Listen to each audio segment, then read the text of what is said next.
যতবার আমি রামিসার চেহারাটা দেখি আমার তো দেখেই আমার গা শিউরে ওঠে। চিন্তা করলেই আমি অজ্ঞান হয়ে যাই, আমি সেন্সলেস হয়ে যাই যে এটা কিভাবে সম্ভব। ওই মা বাবা কিভাবে এত বড় কষ্ট সহ্য করবে, আমাদের এত খারাপ লাগে, ওনাদের কেমন লাগে আসলে। আমার খাবার আমার ঘুম সব হারাম হয়ে যায়।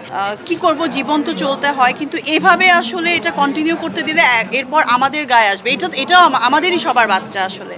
এরকম পশুর মতো মানুষের বিচারের জন্য এত ওয়েট করা যায় না। এদেরকে আসলে এমন বিচার করা উচিত যেন অন্য যারা রেপিস্ট আছে ওরাও দেখে ভয় করে, সো এটা যেন স্টপ হয়। এই দায়টা যে কার, আসলে এটা অনেক কঠিন একটা ব্যাপার এবং অনেক বিশাল একটা আলোচনা। এটা খুবই দুঃখের, খুবই কষ্টের।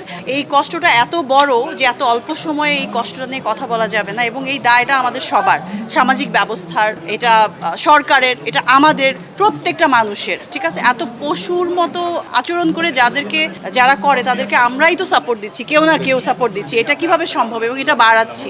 নিরাপত্তা তো আসলে কে দিবে আসলে, নারীদের বা শিশুদের? এটা তো আমাদের সরকার ব্যবস্থা আরো অনেক কঠোরভাবে আসলে এদিকে দৃষ্টি আকর্ষণ করা উচিত, এবং নারীদের জন্য এবং শিশুদের জন্য আসলে অনেক কঠিন আইনের ব্যবস্থা নেওয়া উচিত, যাতে মানুষ ভয় করে যে এমন ঘটনাগুলো অহরহ ঘটেই যাচ্ছে এবং এটা নিয়ে বিচার হবে, কয়েকদিন খুব লেখালেখি হয়, ভিডিও হয়, রিলস হয়, তারপর আর এটার খবর থাকে না, আবার রিপিট হয়। এটা খুবই দুঃখের এবং কষ্টের।